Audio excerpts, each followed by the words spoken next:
Welcome. Welcome to UC San Diego. Welcome to Eleanor Roosevelt College. Welcome to this, the third lecture in the series, The Making of the Modern World, To Be Human. My name is Alan Houston. I'm the provost of Eleanor Roosevelt College, and I'm delighted to see each and every one of you here tonight. If you came to one of the previous lectures, or if you're a regular at the International House, then you may recognize some changes in the facility. We have these large silver columns that have been mounted against the windows. We're in the midst of renovations. House elves have been working within the walls and below the floor, putting in wiring over the last several months. Finally, we're starting to show things that will change. We have a new audiovisual system that's being put in place as we sit here. There will be, within the next week or so, a new large screen, a projector, acoustic modifications, all part of renovations of the Great Hall. We're doing this so that we can better serve and make available to everyone the riches of this special treasure at UC San Diego.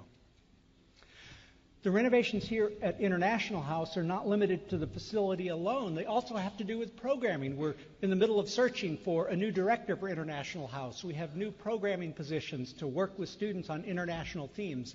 The reason this is possible is because the university, the administration, has seen the need to commit additional resources for international education, for international citizenship. And the reason International House is a part of Eleanor Roosevelt College is because they share a common mission, a mission of furthering and enhancing global citizenship. Sometimes it's through living in a similar setting.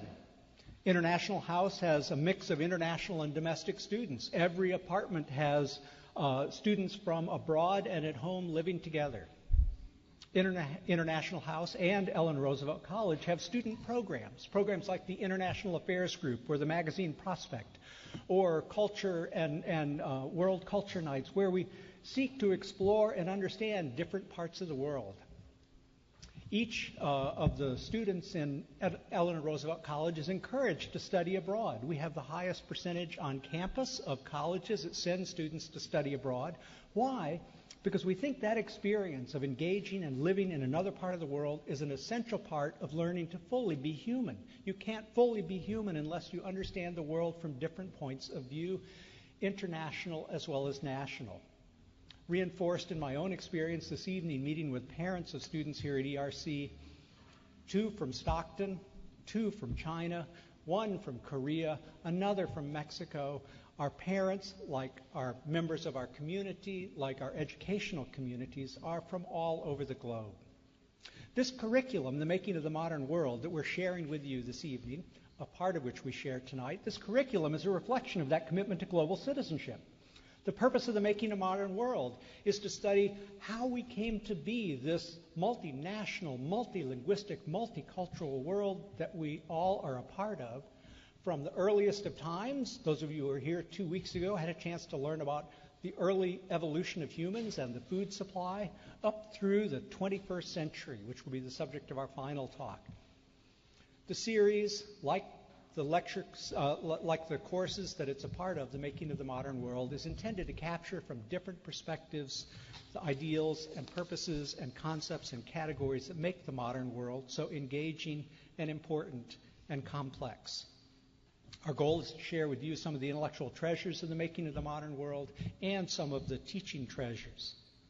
The lecture series is intended to share these with you. It wouldn't have been possible if we hadn't had the support and assistance from units across campus, the Chancellor's Associates, the Alumni Association, Parent and Family Giving. Each of these organizations on campuses helped to bring together and make possible this extraordinary gathering of friends.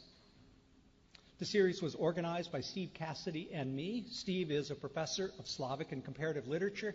He's also an associate dean of graduate studies. For a period of 6 years, from 2001 to 2007, Steve was the director of The Making of the Modern World.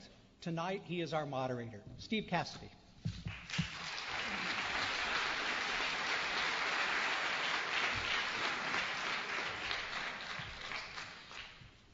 Thank you, Alan, and once again, it's just terrific to see this hall packed with people. Last week, with Professor William Propp, we heard about the Neolithic Revolution, the changeover from polytheism to monotheism, and the rather ambiguous character that being human took on with those tumultuous changes. Professor Propp talked about a deity, one of whose names is grammatically plural, but existentially singular, or maybe plural, despite being monotheistic. He spoke about Adam, the first man, who was both like and unlike God or the gods. He spoke about the distinctive features of being human that are presented as new in the scriptures, because we watch them as they're being either invented or created. For example, how human beings cover up in many modern cultures. Tonight we'll be moving on to another world religion, a product of the tradition that Professor Propp spoke about last week. And before I get to tonight's speaker, I just wanted to speak briefly about the format. So the lecture lasts from when I finish introducing Dr. Herbst till about 8 o'clock. Then we have about a half an hour for questions. And I'd like to remind you once again, please to come up to the mic and put your mouth right up front of that microphone and speak directly into it so that we can hear what you're saying. The speaker will repeat questions when we can't hear what you're saying, and we ask kindly that you restrict your questions to one per person. It's a terrific pleasure to introduce to you this evening Dr. Matthew T. Herbst. He is the faculty director of the Making of the Modern World program, a position that he has held since 2007. He got his undergraduate degree in history, Greek and Latin from Binghamton University in New York, his MA and PhD degrees from the University of Michigan, where he studied Byzantium, ancient Rome, and the medieval West and Near East. Academic interests, Constantinople/Istanbul. He has studied the eremitical tradition, that means the tradition of hermits in Christianity, the spirituality of desire. If any of you had the pleasure of hearing him last Sunday, you'll know about that. And the life and literature of the Indiana-born historian, novelist, and Methodist minister Edward Eggleston. He gives courses on pre-modern world history, that would be MMW 11, 12, and 13, and a number of religious topics, including the history of early Christianity, mystical tradition in world religions. He's one of the very finest instructors we have at this entire university, and Eleanor Roosevelt College, the students gave him the Outstanding Faculty Award, justly deserved, in 2009. He invented the summer study abroad programs, so he was in Paris in 2008, Istanbul from 2009 to 2012. And actually, now that I think about it, I think we were doing you a favor with that, not the other way around, right? Having to spend a summer in Paris in 2008. Matthew is also just a wonderful, to be human. Matthew is a wonderful human being. And I want to mention one brief thing from his past. Two brief things. He's from New York and has not entirely lost his accent. That's one good thing. Better than that. Better than that. Back in his Michigan days in Ann Arbor, he assumed the position of Director of Education at the First United Methodist Church in Howell, Michigan. I don't know whether that name has any resonance for anybody but Midwesterners in the audience, but Howell, Michigan, though I'm sure it has a stable population of perfectly wonderful people, also was a hotbed of white supremacist activity over a number of decades.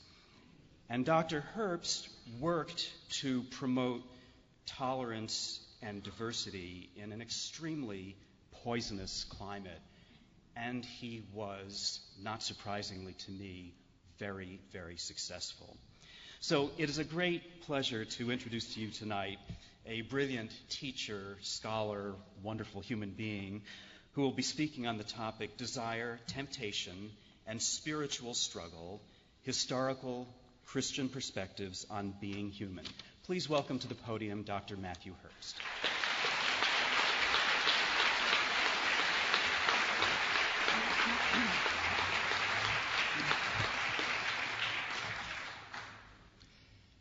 Thank you for coming out tonight.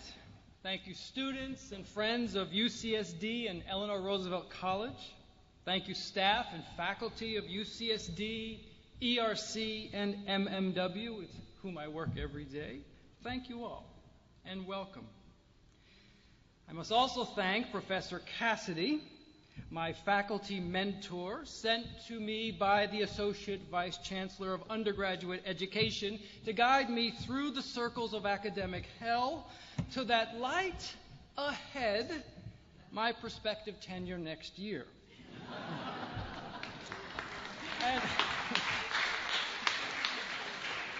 And along with Professor Cassidy, I thank Eleanor Roosevelt College Provost Alan Houston for his continued support and for inviting me to be a part of this wonderfully exciting lecture series.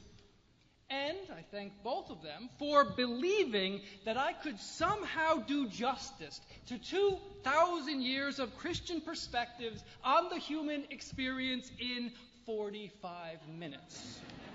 Well, such is the challenge before us, so let's get started. Here, allow me to play doctor. And I'm not talking about the PhD kind, I mean the real kind.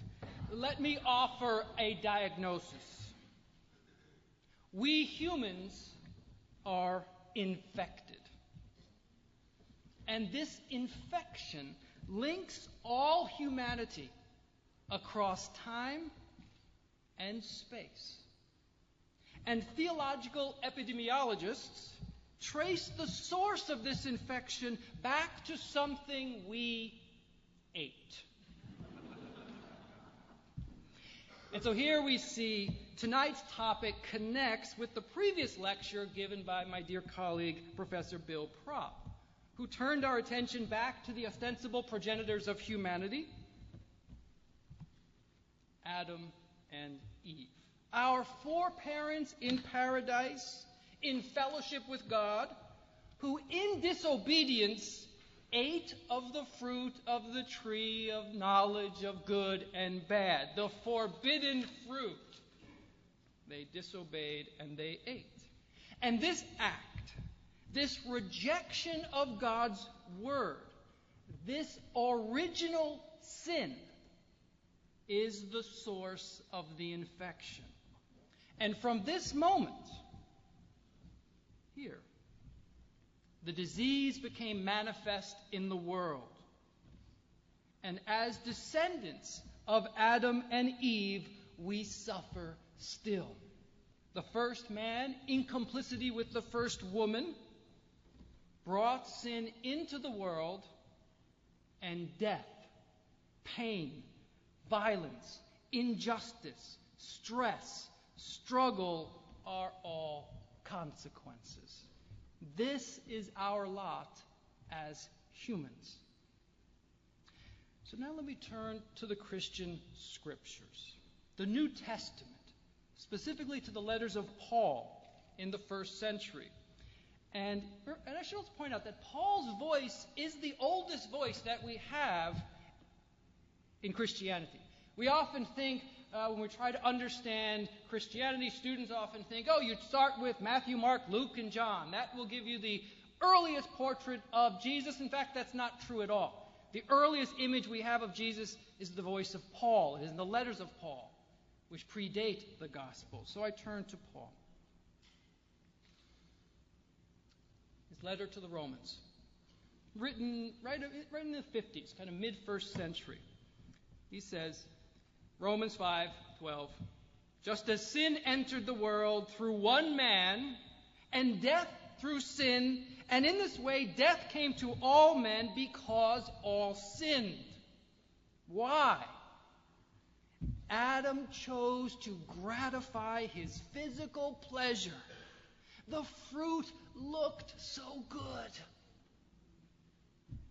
against sound judgment. So here we see a tension.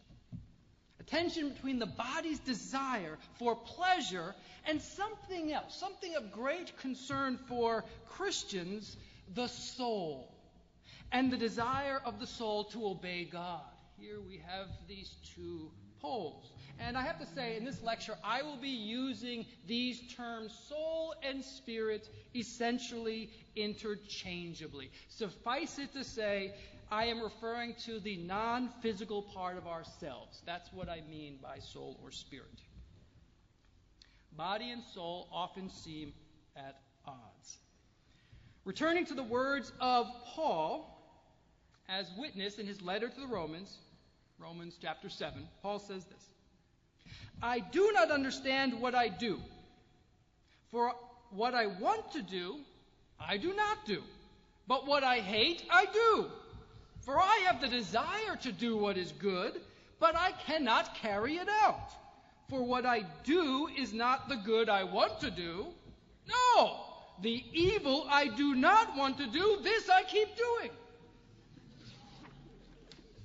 This seems such a universal truth, one we can readily identify with from our own experience. How often do we commit ourselves to a diet, an exercise plan, a decision to stop eating chips after 6 p.m. or watching TV, whatever the resolution we make, and yet in an instant we break. We're back at it. How is it that our body, which craves physical pleasure and comfort, and our spirit, which seeks to rein in the body, seem so at odds? What the body wants, it sets the will to get. Desire drives the will to please the body, often leading to financial or personal disaster. Just ask Tiger Woods.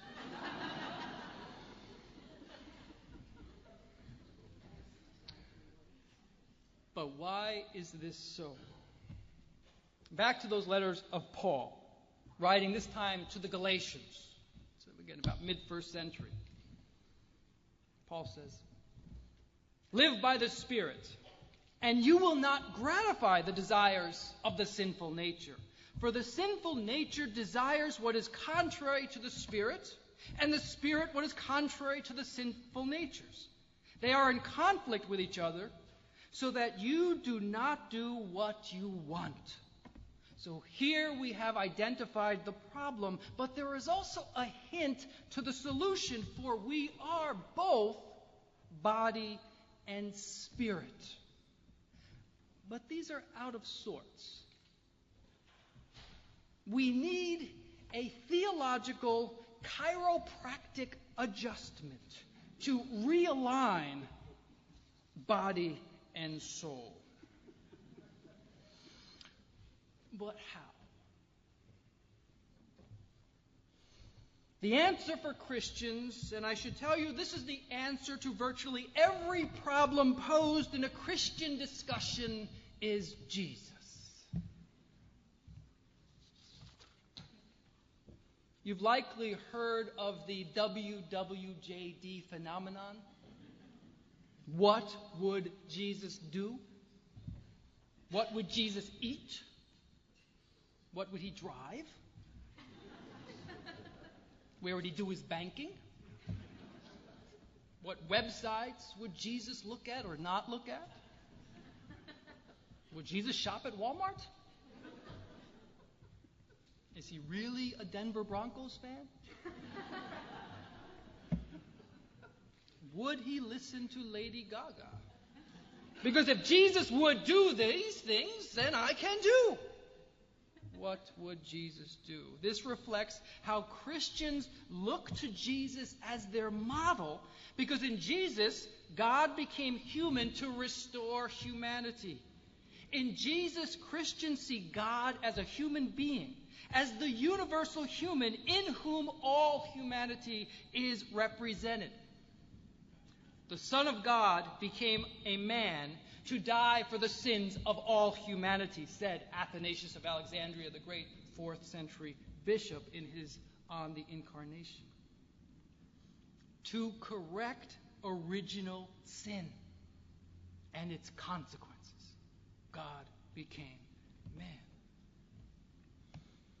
To correct the world that Adam and Eve messed up.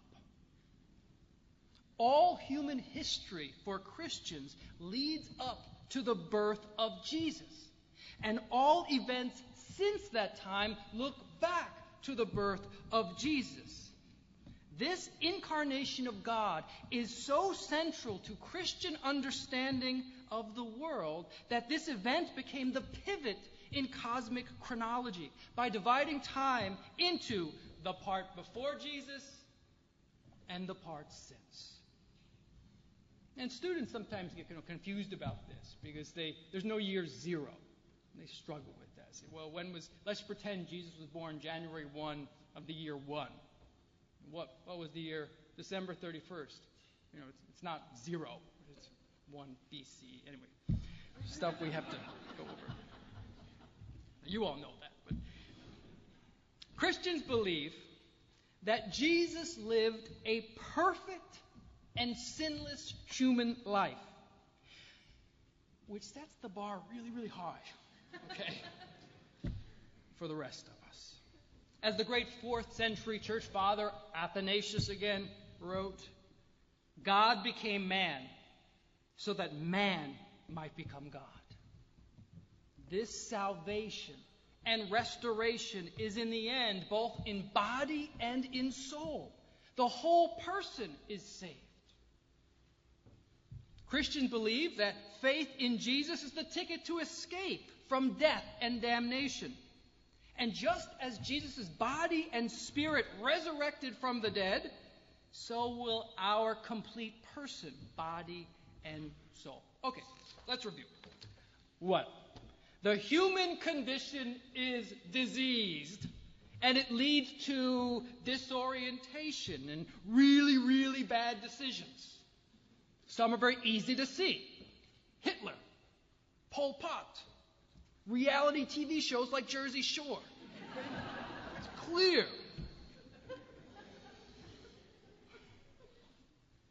So 1, the human condition is diseased. 2, God became Jesus to bring a cure. Now this, thus far, is relatively uncontroversial in early Christianity. But controversy quickly emerged over how to explain Jesus. Now it gets harder. You see, there were Christians at the time, in the first centuries, who believed that matter was evil and spirit good. Therefore, the God who created the world, the God that created bodies, is not the true high God. Humans are not the integrations of body and soul. We are souls imprisoned in evil matter by a diabolical fiend, and Jesus was sent by the true God to get us out. They believed that matter and spirit were two intrinsically separate and ontologically distinct natures, body and soul, one evil, one good. And if you look back at the passages that I read by Paul, you could see Paul could also be interpreted in this light. I'm not saying he meant it this way, but one could see how this interpretation could come out of that. With this line of thinking, then, Jesus, being perfectly good, could not really have had a physical body. So he must have only appeared to have a physical body. He appeared so we would understand him, so he can guide us out. Hence, these ideas were called docetic. Docetic in Greek, dokein means to seem, to appear. So Jesus appeared to have a body, but really he didn't. It was an illusory physical body. Jesus was a spiritual being, not a physical one, according to this view we see. These ideas were vehemently attacked by those that believed Jesus had a physical body, that we have physical bodies and souls, and they are both created by God. To make the case that Jesus was truly human, that he truly had a body like we do, we had to show, or Christians at the time had to show, that God created the world, created Adam and Eve, and sent Jesus. One way to do this is to take the Hebrew Scriptures and bind them with the Christian Scriptures into a single book from creation to Jesus, emergence of the Bible, integrating Hebrew Scriptures with the Greek Scriptures together. But I want to focus on some other dramatic ways of making the case for Jesus' humanity, and by doing so, for what it means to be human. I'll start with suffering. Suffering in the body becomes a path to God. You see, Jesus suffered in the body. He had a body and he suffered and he endured. So human suffering becomes a theological argument and a connection. Those that did not believe that Jesus had a real body would be less interested in enduring suffering and martyrdom. Give the example of Ignatius of Antioch. He was a bishop in Syria at the beginning of the 2nd century. Ignatius was arrested by the Roman authorities. He was a Roman citizen, so he was sent to Rome, where he will be killed, as you see in the image on the screen. Killed in the arena. On his way, as the guards are moving him through the empire, he writes letters to Christian communities in Anatolia. We have those letters. And he makes the case for the physical body of Jesus and for his own suffering and how they are connected. I quote from his letter to the church of Smyrna. If what our Lord did is a sham, so is my being in chains. Why then have I given myself up completely to death, fire, sword, and wild beasts? For the simple reason that near the sword means near God. Jesus suffered, and I will suffer for him. And in that suffering, I will be linked to Jesus. I will be a witness to the physical reality of Jesus' existence. I will be a martyr. And martyr in Greek means witness. He's a witness to. So you see the image on the screen in the arena, Ignatius being gobbled up by lions.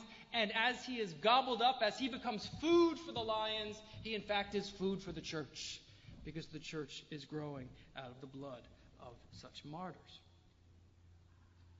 The Christian gives witness to the presence of Christ in their lives, and thus the proper alignment of body and soul by their willingness to undergo trial, according to this view.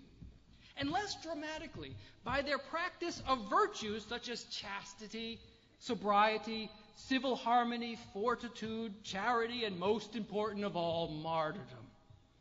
Historical Christianity saw conduct as evidence of proper body-soul alignment.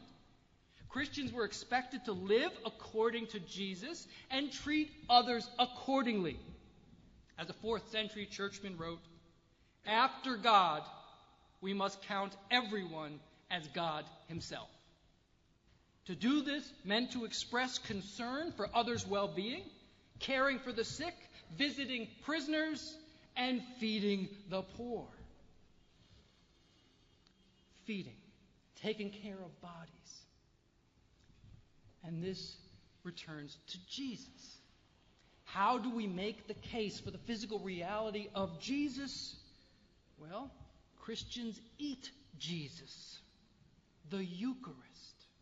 If we look at Christian worship, Adam and Eve messed up the world by eating of the fruit of the knowledge of good and bad. And Jesus restores the world by offering himself as food. Christians eat Jesus in the Eucharist. This physical act of eating emphasizes the reality of the body, both ours and Jesus's. Now, last week, Professor Propp also talked about the post-flood situation. So we have the flood. Noah saved everybody. We have the ark, and then the waters subside, and then Noah and family and animals get off the ark. Talked about that last week. And it's a pretty traumatic event. You can imagine the stress that Noah endured, having to save the whole world. Well, it's pressure. And so when he gets out, and remember one of the first things they do, they have to start tilling the soil. Got to plant the grapes so we can ferment the grapes, so that we can drink the wine, so we can get really drunk. And so we saw alcohol was offered as an antidote to the human condition last week. And we see that here as well. Christians eat Jesus' body, and they drink his blood as wine. These are physical acts. The body and eating are good. They affirm creation. Now, another way to make the case for Jesus' physical reality is to look at his birth. Jesus was physically born. A real birth, not a apparent birth. He had a physical mom. So Mary had to be emphasized as playing a critical role. Now, if you think of it from Mary's perspective, it would have been much, much easier had Jesus not had a real body. That would have made for one quick birthing process. But alas, he did. Mary gave birth to Jesus, who was man and God. She was the Theotokos. She was the God-bearer, the mother of God, who fully participated in the process of delivering Jesus to the world. Orthodox theologians call this synergy, that Mary assented. She accepted this. She was told, and she accepted. Synergy. Now, it's important. It's so important that Mary assents. She accepts this task. If she doesn't, if she says, no, God, I don't want this, and God forces this on her, this is some odd act of divine rape. Right? And it does not happen. She accepts and she delivers Jesus into the world, saying in the Gospel of Luke, may it be as you have said. I accept. She becomes the mother of God. Now, if matter is good, Jesus had a body, we have bodies, then the church had to come to grips with the fact that our bodies have parts that clearly connect to other people's bodies. Now, surgery could fix this. And there were more than a few Christians in the early centuries that took such steps. After all, if your eye causes you to sin, gouge it out. If your hand causes you to sin, cut it off, and so forth. Christian theologians struggled over this. Most famously, perhaps, is Augustine. You see what's coming. Here we have it. Augustine. Now, I should say here, Augustine is a church father writing in North Africa. He's a North African Christian, a bishop in Hippo, city of Hippo, which is in North Africa.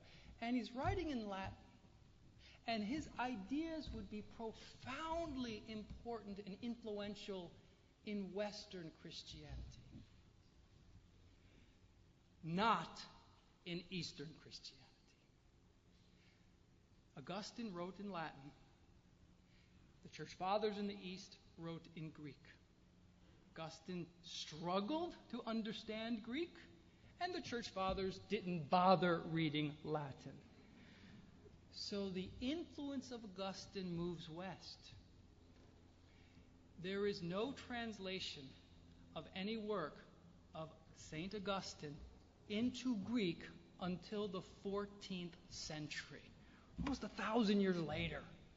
And there's Catholics are present, and that's what led to this translation. So, back to where we are here. We have parts that fit into other people's parts. So what to do? Augustine. Let's look at his view. He's very uncomfortable with this. How to reconcile, we have a body, God created the body, creation is good, but sex exists. And Augustine said that sex involved a certain amount of bestial movement and violent, lustful desire. And he says this is the result of the expulsion of Adam and Eve from the garden. They didn't have this problem before. In fact, he taught that in the garden, Adam and Eve had control over their flesh. That is, their spirit and their body were in sync. He taught that Adam and Eve, teens, spending a lot of free time together naked, did not have sex in the garden. Not even heavy petting.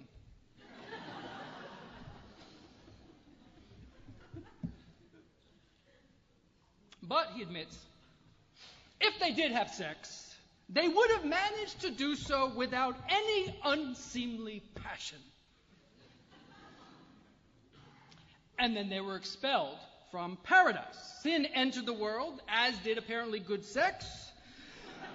But therein lies the problem for Augustine and for Christian theologians who had to affirm the goodness of sex in general because it comes from God. But they viewed every specific act of sex as stimulated by lust and therefore questionable.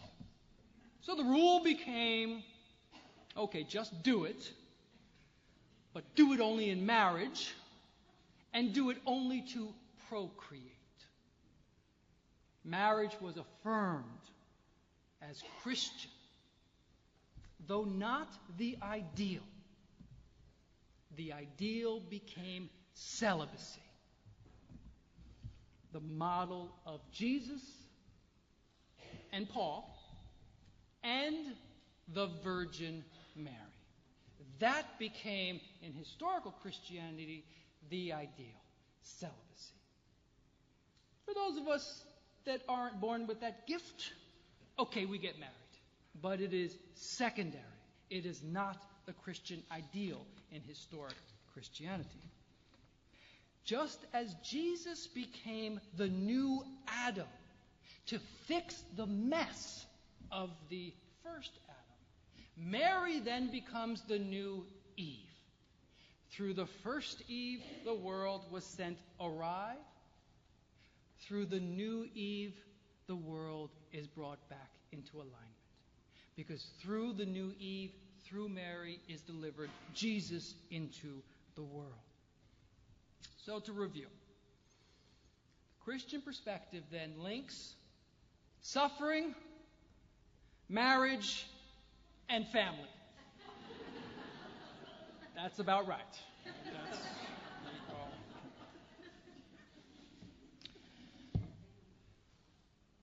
And then we have the problem.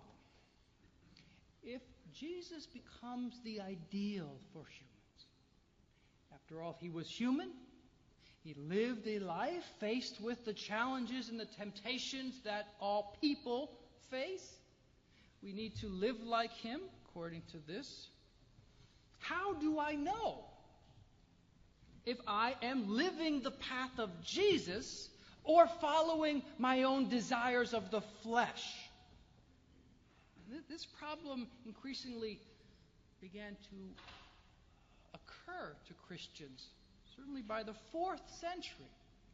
See, in the first few centuries, when Christianity was not the religion of power, was not the religion of economic success and prosperity, when Christianity was a minority religion which could get you killed, the masses didn't flock to church.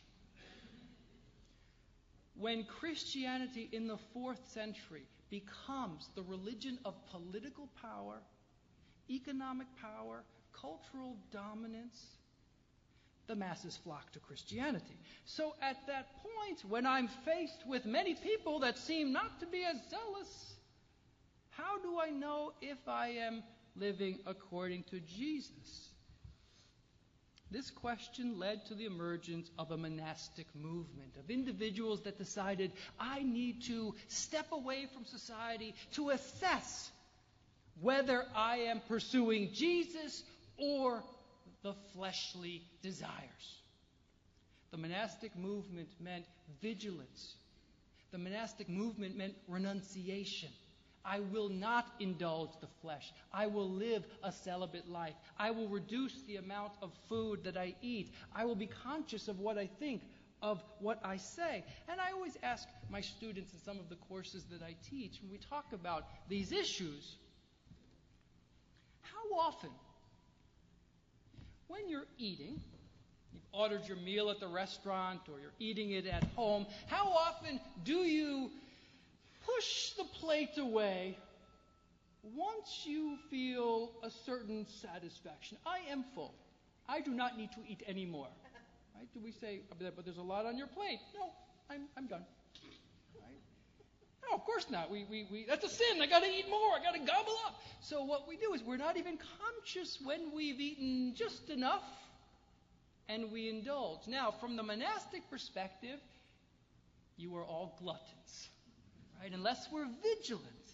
Well, we forget this vigilance. And that's why if you read the monastic literature, the devil comes to St. Anthony. The devil comes and pummels this man in Egypt. The devil doesn't come to us because he has us. He's not worried about us. He's worried about someone who's becoming that vigilant, that he's getting it. He's on the right path. So we see the development of discipline. This is the other thing. Discipline regards the body, trying to get body and soul integrated by pursuing ascetic practices or disciplines. The monastic movement starts this in the 4th century, but it continues down to the present. For example, the purpose-driven life. This was a sensation, this text. It's still a best-selling text. And fundamentally, it's in the same tradition of helping Christians get right, helping Christians follow a certain practice in order to fulfill their Christianity. Okay. Let me wrap up. I think I've been brief, actually. We'll have more time for questions. From the Christian perspective, being human means that we are body and soul together, not one or the other. So if you simply pursue the desires of the flesh, you've lost touch that you have this non-physical reality. If you simply pursue the non-physical reality, you have lost touch with the fact that you have a body. So there is this integration. So 1, body and soul together to be human. 2, we are in a fallen state, but with the greatest potential. We have fallen, but we can get up because of Jesus. To be human is to understand the human potential, thanks to the incarnation of God as a human, which set the bar at the highest possible level for all humans, body and soul together. As I said, to pursue one without the other is to miss the mark entirely.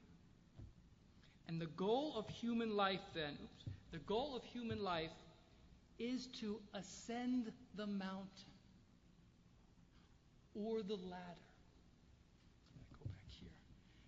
The top of the ladder is Jesus. The path has already been established for Christians, as Athanasius stated in the 4th century. God became man so that man might become God. Thank you.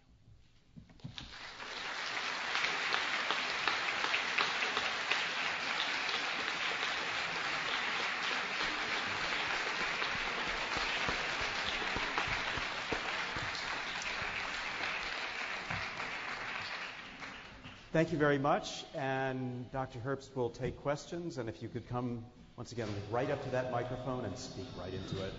Hi, I really enjoyed your presentation. You seem to have framed early Christianity as a reaction to the sensibility that he was only spirit and needed to be manifest corporeally. Was that a real issue? Was that a real statement of tension in the first century?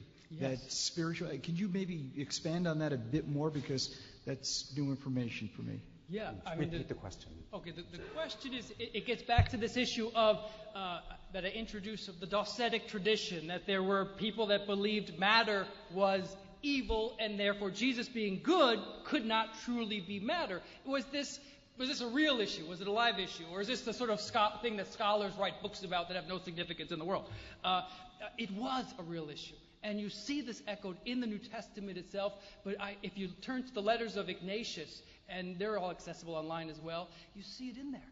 That they are these ideas are present and are viewed as a threat. So this is something that. Oh, and I should say, there's no Docetic single group. It really is sort of many different groups out there, like Gnostics or Marcionites, that share some of these ideas. So there's not one group they're battling. Rather, there's a set of this idea that we see in multiple, what now is viewed as alternative Christian theologies, or we can call them as the losers, the ones that lost out, so that the others said this is the right theology, the ones that won.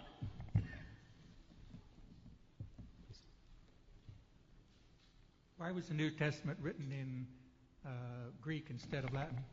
I love this question. The question is, why was the New Testament written in Greek instead of Latin? Oh, okay, let's see. Where to begin here?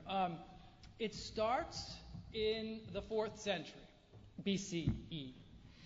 Alexander the Great conquers the Persian Empire, swallows up Egypt, goes all the way to India, and he wants to keep going. And he's not defeated. It's his own troops say, "We've had enough. Can we go home?" "Oh, I want some feta and baklava." And so he turns around. But that's the emergence of the Hellenistic world. It's the emergence of a world that stretched from India all the way to the Mediterranean. And in that world, it breaks down the older world of independent ancient Greek city-states. And so ancient Greek was spoken with different dialects, so you know a Spartan when you meet one, and an Athenian, it's clear by the way they spoke. The dialects were that distinct. With the Hellenistic world, with Greeks moving to new cities in Asia and Africa, with the largest Greek city of all being in Africa, the city of Alexandria, which becomes the cultural capital, the economic capital of the Hellenistic world in Africa, we see a developing common Greek, moving out of the provincial Greek that we saw in the classical period. So this is a Greek they call Koine Greek, common Greek. And it's a Greek that non-Greeks can learn, because now we have Greeks living in Persia, living in Judea, Egypt, India, Afghanistan today, as well as parts further to the west. And so here's a Greek we can just simply learn, speak. We can be native Armenian speaker or native Persian speaker and learn this simple Greek in order to do business with the Greek cities that are now scattered throughout Asia and Africa. So Koine Greek became an accessible international language. It became the lingua franca of the period, 4th century, 3rd century. This is why the Hebrew scriptures will be translated from Hebrew into Greek, the Septuagint, which occurs in Africa, in Alexandria. That's where the translation occurs. That, by the way, is the Bible of Paul. That's what he's using in his missionary work, a Greek translation, not the Hebrew Bible that Professor Pop was talking about last week. So we have this. So that's step one. Alexander has now helped create a language that connects from India all the way through the Balkans. Step 2, Augustus and the Roman Empire. Once the Roman Empire swallows up the Hellenistic world, Rome is seduced by Greek culture. Rome just falls in love with Greek statues and Greek literature, and Romans learn Greek. So the Roman Empire, although they speak Latin in the West, and where you have Celts and others that we conquered, and they didn't have cities, so we build the cities, and Latin will spread. In the East, the Romans learn Greek. They speak Greek. And you could see this in the New Testament itself. Remember when Jesus is crucified on top, they crucify him and they put a little a banner so everyone knows why, and the banner's written in Greek, Latin, and Aramaic or Hebrew. Okay, you see the Greek. So we're putting this Greek. So we have now, by the time of Augustus, when Jesus is born, a language that can unite, so to speak, India to Spain. So if you have an idea, if you have a book or a message that you want to spread, there's only one language you can use, and it's Greek. If the language of Christianity were to have stayed Aramaic or Hebrew, it would never have left Judea. When the language of Christianity is Greek, it could cross the Mediterranean and move all the way to India. That's the reason. So to put it simply, without Alexander, there's no Jesus. So Alexander's conquests paved the way for the later spread of Christianity using Greek, and Augustus and the creation of a Roman Empire which unites the Mediterranean allows for the easy movement of missionaries throughout the empire, throughout the Mediterranean. So without Augustus, we have no Jesus. We need a Roman Empire, and we need a language, and we have both. And that's the reason. Hope I answered that question. Thank you for the lecture. I never understood... You mean the second one? I just gave No, the first one. I never understood the need of suffering in the Christian tradition. The need of suffering, of pain. Okay. In order to improve our human nature, I don't think that Christ needed to be crucified. And he could have just died in bed and then resurrect. And the monastic tradition also does need to suffer in order to have the soul and the body in line with each other. So why Christianity needs suffering? Okay. Can we go back to the Greek language question? Repeat the question. Okay, the question is, why suffering? Why is there an emphasis on suffering within the Christian tradition, coming right back to Jesus, the passion itself, I imagine? Right. Why couldn't we just have Jesus die peacefully in bed? Okay, this is a much harder question than the other one. Paul connects Jesus' suffering to the idea that a servant for Judea will come. A suffering servant is coming, as well as a Messiah, and these ideas will merge together. The Messiah who will lead Israel, will become the king of Israel, is the suffering servant. And those ideas are not necessarily the same. You could have a Messiah, and Isaiah is talking about some other suffering person, who knows that is, but these ideas come together. So that Jesus is, the argument becomes that Jesus needed to suffer and die as an innocent man who is killed unjustly. He did not deserve to die. But also, let me frame it a different way. Start at the beginning. We may be familiar with the story. So Jesus is at the Jordan, and we have the descent of the Holy Spirit, kind of dove. And Jesus' baptism, the moment after the baptism is concluded, you know the story, that Jesus is whisked away from the Jordan to the desert by the Spirit. That's what the text says. Mm-hmm. Not by the devil. Right? Some people say, no, it's the Spirit. That something took him. The Spirit is good. Took Jesus to the desert. And the point of Jesus going to the desert here, before his ministry begins, is, in a sense, to suffer. That he has to undergo trial.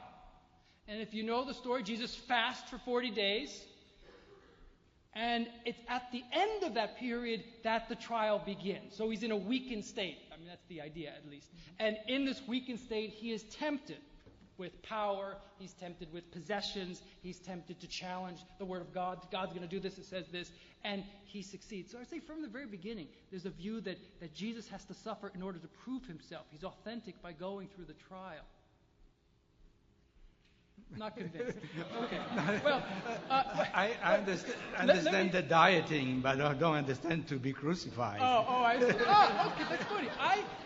I tell my students, you know, yeah, this is we're not going to be able to wrap this one up easily, but I think of it like this, and again, I'm sort of a product of reading these texts for too long, I suppose, because I do connect a willingness to endure with authenticity of belief. And so when you read the early Christian texts, I mean, it's clear. I mean, one could die by believing this. And so they connect that willingness to die with what Jesus did for all of us. But now move forward into a modern context. Every year, Christians go through this period of Lent before Easter, and Easter is the period where Christians celebrate on Friday Jesus is crucified, and then he rises again physically resurrected on Sunday. That's Easter. So the 40 days before Easter, there's a period of Lent, of preparing for this. And if you think about this, Jesus for Christian represents God emptying himself of that omnipotent power to become like us. I mean, it's the ultimate act of humility. It's the ultimate act that an all-powerful being becomes a baby. Has to be raised and wipe his butt and all that stuff and teach him and then all. And then he's killed. So a God that's willing to be killed. So what do Christians do for Lent? How do we then say, or how do Christians sort of identify that and prepare for this complete sacrifice? You know, they give up chocolate. You know, it becomes so when we put it in terms of diet, it seems so utterly inconsequential. And I usually show students an image that I have, and you may have seen these as well. In this case, it's from the Philippines, but this could be other places. And there, one way believers try to enter into that experience, try to connect momentarily, is to actually allow yourself to be crucified. And I say, okay, that's a little more sacrifice than giving up chocolate for 40 days. So why? I don't think I can give it's a great question that I can't answer fully in a quarter. Okay.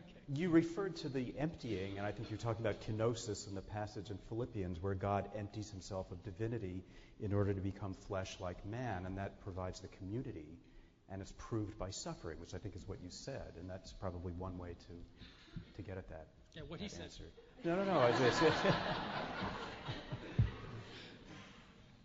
No. Going back earlier to the point about, did Jesus have a real physical body and things like that? There's one thing for church fathers who ever disagree, like, okay, you guys believe this, we believe that. This is the actual aspect of heresy. Like, not only do you guys believe the wrong thing, we're going to kick your butt for that. Like, why? Why? Why get so heated up about it? More than just scholastic disagreement and writing books against one another and physical violence. And Christians are certainly violent over these 2,000 years. Christians were less violent before they had political power. And when we look at varieties of Christianity, and they're there, first, second, it was in the 2nd century, you have certain Christians saying, whoa, what are we going to do? We have to try to decide what is correct teaching. And think about this. There's no Bible. There's no New Testament. New Testament doesn't exist in the 2nd century. So if someone comes and teaches that Jesus really didn't have a body, you say, wait a minute, let's turn to the letters of Paul. Let's turn to Matthew 15. And what is Matthew 15? Where is that? That doesn't exist. There's no collection. There is no canon. There's no single book. And so we have this proliferation of ideas, right? There's no guide. There's no missionary council. There's no oversight. And that's developing. This is why this is developing in order to deal with this. But the Christians are not in a position in the 1st and 2nd and mostly 3rd century to then identify who are the heretics, who are the people that have chosen the wrong doctrine, and really channel energy to smite them, to persecute them. They can't.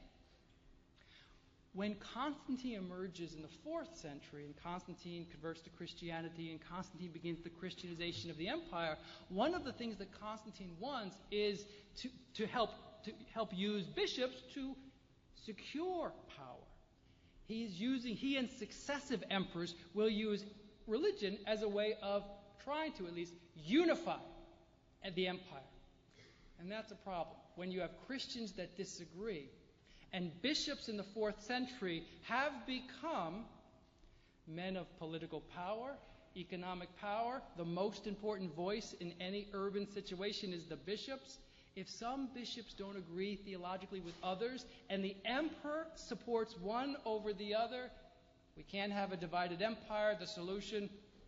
Troops, persecution. So it's the link between political power and religious belief that exacerbates the possibility for violence. And yes, they will be disputing things that today we say, why is that possible, that you could have wars over Christological differences, wars over the relationship of Jesus' human to his divine nature, wars and conflicts and deaths, executions, well, I guess that goes well with the wars, over did Jesus have 2 wills or 1? And this is the dilemma that the Byzantine emperors faced in Constantinople. Because the emperor, I wish I had a map, I'm sorry. The emperor in Constantinople, if you think about where Istanbul is, so we have the west on one side, and it reaches down to the Middle East on the other. It's just like today. Istanbul is a city of crossroads. The Byzantine emperor wants unity. The Roman emperor in Constantinople. Problem is there's this theological divide. And the West believes that Jesus' nature is diophysite, human and divine. Fortunately for him, in the 5th century, the bishop of Egypt, the richest province in the Mediterranean, the most powerful city in the Mediterranean after Constantinople is Alexandria, believed in one nature. So the Byzantine emperor is trying to keep the two sides of the empire together. They are differing theologically, and so they have to come up with solutions. Well, if you think it's two-nature pope, and you think it's one-nature bishop of Alexandria, can we at least agree, whatever the natures are, he had one will? It didn't work. It didn't work. Okay? And so, again, it led to more councils, more problems, more disputes. And the Christians try. Once Christianity becomes the dominant religion of empire in the 4th century, and now we have these theological differences are writ large. And the ecumenical council in 325 and 381 and 431, this is where you pull all the bishops of the empire together and you say, guys, work it out. Let's get it right. Emperor will then make it law. But not all bishops will accept. Some are losers, that is, their position wasn't picked as the winning side, and they might not go along. They might go back and again try to rally people against the emperor. So from the 4th century, when we see political power and religious authority, Christianity coming together, it never is solved. 4th century, 5th century, 6th century, 7th century, the Christians cannot get it together, and the solution for the empire in the end is Muhammad. Because Islam bursts out in the 7th century, conquers Syria, Judea, and Egypt, problem solved. We don't have to try to unite them anymore. That's what did it. Christians couldn't solve their theological differences, but Muhammad and the Arab movement of Islam took away the problem by conquering the provinces. So I hope I answered. Thank you. No, that's very good. Thanks. We have a question over here. Yes, you didn't touch on Old Testament prophecy with regard to the sacrificial lamb and suffering that Christ was in the Old Testament as they prophesied forward, and also the resurrection. Because isn't it true that we wouldn't have Christianity today if he did not, in fact, rise? Well, that's what Christians believe. I mean, the question is, one is about the let's see, the first part I focus on the second. That Jesus, oh, that's right. Jesus serving as the sacrificial lamb. And then the other is that Christianity, in a sense, begins, Christians claim, I mean, this is fundamental to Christianity, that Christianity begins with an empty tomb. So Jesus is crucified on Friday, and then he's placed in a tomb, and he resurrects. He comes back to life on Sunday, and the tomb is empty. So for Christians, this is the beginning of the church here. That the church, because if Jesus' body is there, well, either the Docetists are right, I mean, something's not, that his soul went back up to heaven and we don't care about the body, but his body's not there. So that's what Christians believe. So Christians believe that that is evidence, and there's the movement to begin the missionary impulse. Thank you. I wonder if you could expound a little bit on the use of guilt in the Christian religion. You're getting the easy ones tonight. Well, the idea that Jesus absolves us of guilt, if we believe in him, but then guilt is built into the religion, and we all suffer from it that do believe. And those, well, maybe you could just talk a little bit about why we still have so much guilt, even though it's supposed to be over with that belief. Yeah, I'm not a psychologist, so I think some of this would be. I was raised by a mother who used guilt masterfully. And, weren't we all? Yeah, so I just link it. So I don't think I can do justice to the question fully. What I would link it to is the idea of original sin, that there is this flaw that's messed us up, and we have on the other side Jesus that did it right. And there's the guilt. I mean, the guilt comes from the original sin, but it sort of depends on what you mean by guilt, and that might get into some areas that I just don't know about. Thanks for trying. Would you like to? No. Can I turn to you for guilt? So your mother was Jewish? Excuse me. Repeat the question. The comment was, so your mother was Jewish. I want to ask about this whole thing about political power and religion, because it seems to me that before Christianity was accepted by the Roman Emperor, the Roman Empire allowed people to practice their own religions as long as it didn't interfere, and it was very polytheistic. So we have then, when Christianity becomes political, it controls everything. When Islam became a political power, it and still does control everything. When in Israel, at least, the religion controlled everything, Judaism. So do other religions go through that period also? Do the polytheistic religions or the non-monotheistic religions have that kind of a history? Yeah, it's often... Repeat the question. Okay. The question pointed to, in particular, that we have the pagan empire. The Roman Empire, before it's Christian, seems to be tolerant of all these different religious practices and traditions. The Roman Empire becomes Christian, and then, boom, it's over. And then Islam was pointed. You pointed out Islam. We see, is this a problem of monotheistic religions? Are monotheistic religions just simply not tolerant, not celebrating diversity, but actually trying to eliminate diversity? And so let me respond to that. First, the Roman Empire. The Roman Empire, yeah. I mean, on the one hand, it does seem to be open. Right? If you believe there's lots of gods, I don't care. Worship whoever you want. What difference does it to me?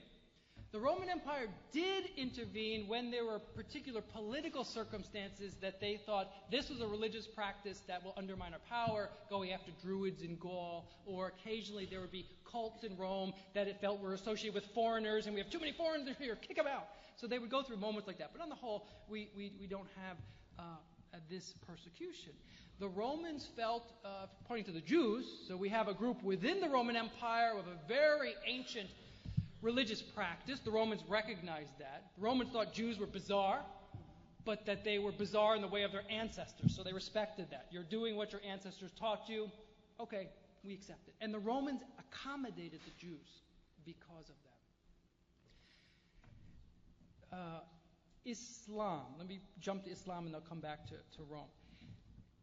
When Islam emerges in the 7th century and then creates an Arab empire that morphs into a cosmopolitan Muslim empire later, the Arabs overwhelmingly rule non-Muslims. They are a Muslim minority in the 7th and 8th century, ruling a sea of Christians and Zoroastrians and others. And let me focus on the West, Christianity and Judaism.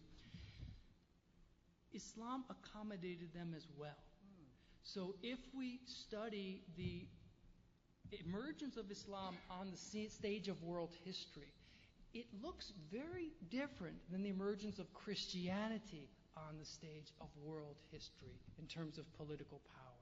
So Islam creates an empire where Muslims are first-class citizens and non-Muslims are clearly second-class citizens. But you can practice, you can live, your community will survive, can thrive. That is not the case for Christianity. And so I don't want to point to monotheism necessarily being the problem. And even within India, and we often point to India on the surface, India historically looks like, South Asia looks like the place where, wow, we could just have Buddhists and Hindus and all these practitioners.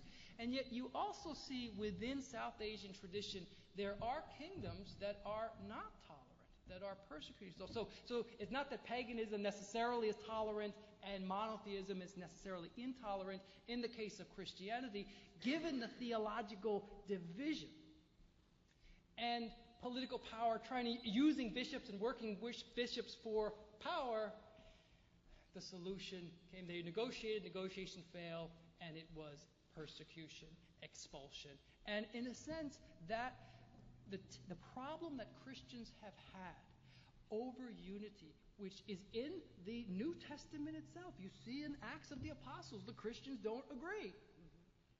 Christians have never agreed, and they do not agree to this moment. So this is, if you look at the 4th century, so the 4th century is the period of Constantine and the Christianization of the Roman Empire beginning here. Constantine supports bishops. Bishops become men of power and wealth, and this is the emergence of imperial Christian art. Constantine dies. His son is a Christian, more support for the church and more power. And then we move, about 30 years later, and we see an emperor named Julian appear on the stage of history, a relative, a much younger relative of Constantine. And Julian had a very sad childhood.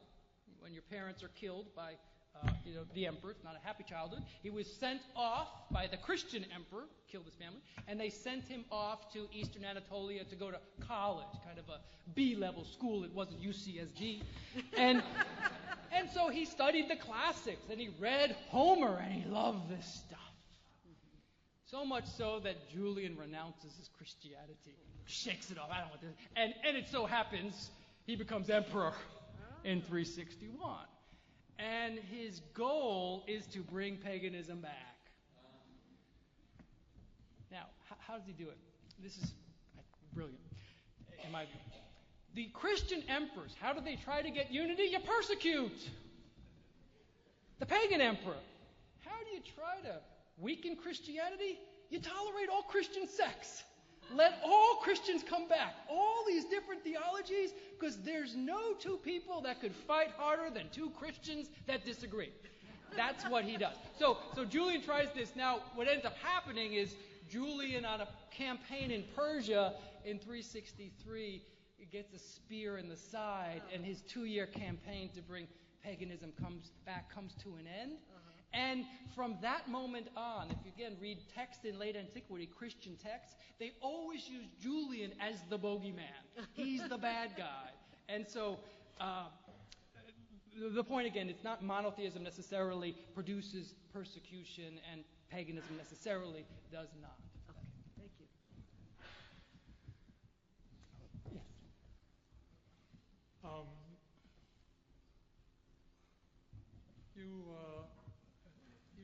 We started with gods, and we carried on through Muslims.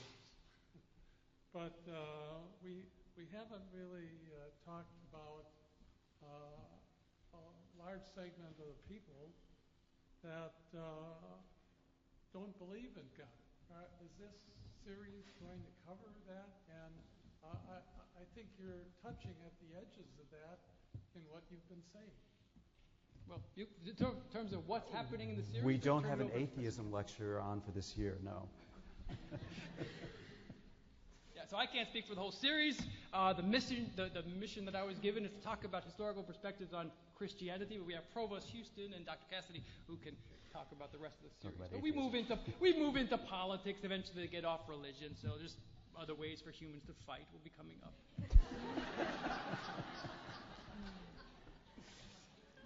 My question is about the Gospels and texts that didn't make it into the Bible and those that assert that Jesus wasn't celibate and that he was married and had a family. I wondered if you'd comment. Yeah, first, the question is, what about these other Gospels? There are Gospels that didn't make it into the canon of the official 27 books or the New Testament is 27 books, 4 of which are these accounts of Jesus. There were other accounts of Jesus, and they didn't make them into the canon, the official 27 books that's selected by the 4th century. And of those other accounts of Jesus, there are some diverse views of Jesus' life. And one of those views would have Jesus married. And there's do you remember Bishop Shelby Spong? You may know, who's still out there when he can, talking, and that he wrote a book about that, really focusing on this idea that what if Jesus was married? Why do we also react against it? The one thing that I'll say, however, is that it's clear that the earliest Gospels that we have clearly predate those Gospels that make those claims. So if we have not found any Gospel earlier than Mark. I know that there's the Gospel of Thomas is the Gospel that's closer to the canonical Gospels, but most of the Gospels that we have are clearly after. So these are Gospels that are trying to, one could argue, that these are Gospels that are trying to find textual evidence for what they currently believe. And so we see then, well, how do I prove it? I can find this in a text that suddenly emerges in the 2nd century or later. But there are alternative views of Jesus, and those again are ultimately the losers, the ones that are pushed out, declared heretical, and then we move on and we ensure that Mary's virginity is emphasized and Jesus's as well. Now, I said in this lecture that the ideal for historical Christianity is celibacy. And that's also something that many of my Protestant students, they find, what? What do you mean? Isn't it marriage? Marriage is the ideal. This is the Christian model in historic Christianity. It is not. It is clearly celibacy. But when we get to Martin Luther, how does Luther break from the Catholic Church? How is a way of saying, no, we are not under that law?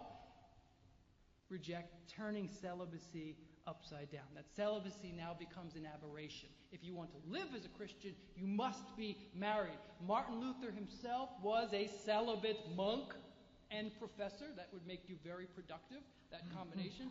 And I am none of those three, actually. But it's a way to get tenure. What? It's a way to get tenure. Oh, that's what I need. Oh, my wife. This is being taped? Yes. Yes, it is. Okay, so Martin Luther. So he, with this break with the Catholic Church, Catholic theology, the leadership of the Catholic Church, how do we make the break clear? One of the ways to reject this historic tradition of Christianity, of celibacy, utterly reject it. So the celibate monastic professor, monk, gets married. And he marries a former nun. And again, this is breaking from the tradition. And that from that point on, for Protestantism, celibacy means Catholicism. Celibacy means an aberration from true Christianity. But that, in fact, is not historical. That legacy lives on. Thank you. You're welcome. I think the lady over here was next. Hi, Hannah. Hello, Professor. ERC students here. I had the pleasure of taking Professor Herbst's class in MMW3 back 3 years ago, and it was great. And actually, I wanted to comment on one of the texts that we read in that class and how it relates to Christianity. It's Women in Christianity, and how that in the first century they were actually huge proponents for Christianity. They were actually a major reason why Christianity spread. And then the role of women has changed throughout the 2,000 years. And there was correct me if I'm wrong, there was a revision of the St. James that apparently Christian women before St. James's Bible were deacons, and that was actually taken out of the Bible. I'm wondering, you talked a lot about the relationship between the soul and the body, and I'm wondering if there's a difference in that and how it relates to men and women in Christian tradition. Because a lot of the times women are perceived as being more susceptible to their body. So I was wondering if you can comment on that.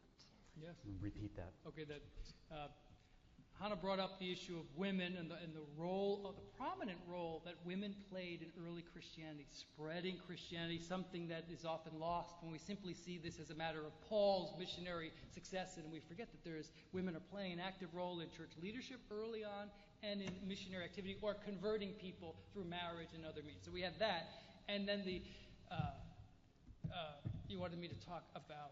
Well, I was just mentioning this, the change of the role of women throughout time, but I'm because of the St. James Bible and how it took out the mention of women as deacons. But then I was more interested in actually in how that pertained to the changing of the role of women in Christianity, how that pertained to the soul versus body idea.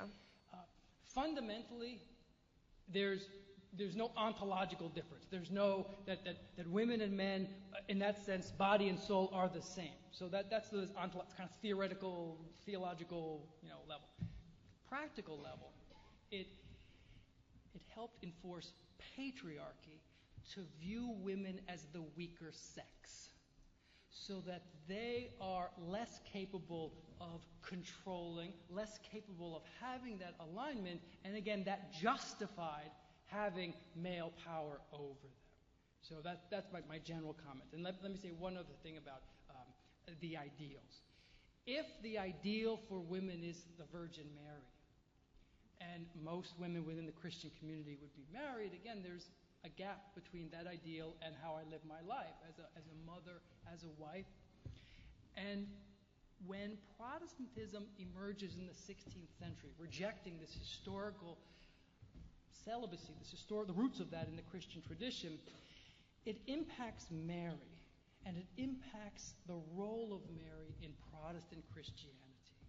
And if you think about classic images of, say, sculpture, and I wish I had an image of the Pietà by Michelangelo, and you have Mary holding the dead Jesus. It's a powerful, powerful statement of a mother's love.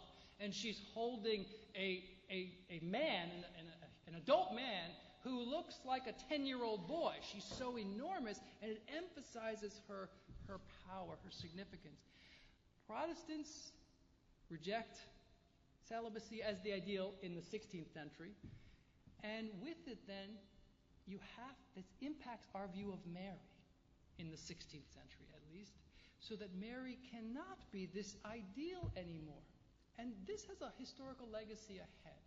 And it's one of the reasons in many Protestant communities, if you look at the life of the church, kind of the liturgical life, liturgical year, as the church is moving through the year in Protestant versus Catholic communities, in Protestant communities, often Mary's only brought out twice a year. Right? She's brought out for Christmas because you need Jesus to be born. And you bring her out for Easter. And that's it. And it's just a shift. So, but the simple question again is this view that it's patriarchy uses these religious ideas to exist. So, but Hannah, there's more to the story, and that's all I'll say right now. Thank you, Professor. I'm sorry, we have time for only one more question. I don't know if the gentleman here was first or if you were, so that Provost Houston can make some closing remarks. Do you want to flip for it? We can talk. Sure. Let's talk afterwards. Please. Just wanted to make a comment about crucifixion and the harshness of the idea that was brought up as a question. And I'll just make a comment, and I'll like to hear yours. There is this nature of God in the Old Testament that shows itself in different parts as being harsh. From the beginning, when the apple is eaten, when the knowledge is being distributed, that God comes with a wrath, that the snake is going to crawl, the woman is going to have pain, and the man is going to toil for the rest of the existence of humanity. When Abraham is told that has to kill his son, when Shabbat comes and the man is outside the camp in Sinai gathering wood, God says it has to be killed. There is a death that has to be brought to the land, that has to be exerted every week or every so often for the guilt to be wiped out. That harshness continues, and it shows itself in its pinnacle in Jesus. And then after that, there seems to be a softness that is introduced in the New Testament. After that, God is becoming forgiving. I'm less convinced of the last comment. You had me up to that point, but I'm not convinced of the last comment. So I like to hear your comments, because there seems to be the same pattern of the God we've created in the Old Testament that is also percolated in our punishment, in crime, in the societal version. Let me just make one quick comment. We have to wrap up. Yep. And it's this. To view the Hebrew Scriptures and not see multiple images of a divine being, sometimes harsh and sometimes offering this still small voice that calls us, is to miss the existence of that. And to view the New Testament as only offering this teddy bear image of God is to miss the book of Revelation, is to miss images that come from Jesus' mouth that talk about dividing families, separating fathers and sons and mothers and daughters, bringing swords. And I see that, I don't see this division that's often made. I think it's that both offer kind of multiple perspectives on this divine being. But there seems to be a sociological evolvement that comes with that in our society overall, in terms of societies growing and the forgiveness becoming a necessity part of life. Let's continue this afterwards. Okay. Thank you very much. Awesome job. Awesome job.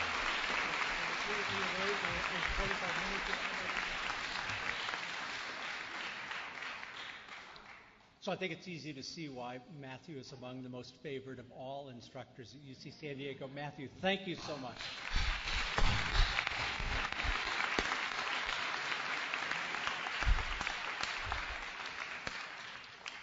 So next week we have a 3rd out of 4 sequence on the great world religion. Suzanne Cahill, an adjunct professor of history, will speak on suffering, enlightenment, and immortality, Chinese Buddhists and Taoists on the human condition. Some of you may not have been able to attend the first 2 lectures. Some of you may want to relive these experiences. Matthew alluded to the fact that they're being recorded, and I happened to get today the card advertising UCSD TV's programming for the month of February, and there on the 20th of February at 8 p.m. is the premiere of the series, The Making of the Modern World to Be Human, a chance to hear, if you missed Margaret Schoninger's brilliant lecture on food and human evolution, it's a chance to rehear it. It's a wonderful series. I personally am hoping, I think it'll be 2 weeks later when Matthew's lecture is broadcast, and I'm planning to invite myself over to his house to see what his wife says when she hears him link marriage and suffering.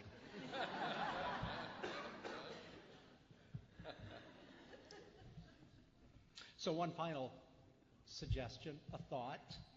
At some point in the coming week, you may reflect back on this experience and find yourself relishing some of the thoughts and ideas and feelings that you've had and wonder, how can you show your gratitude? Of course, thinking about us is wonderful, and that is an expression of spirit. But as Matthew has suggested, spirit and body are best combined. And if you wonder how you might link spirit and body, we've made some suggestions. Well, we have a website that you can go to as a way of demonstrating your support. A simple, honest point, truthfully. A modern university, a university like this, a public university, depends on public support. Support in your vote. Support in your sending children to this institution. Support through your pocketbook, support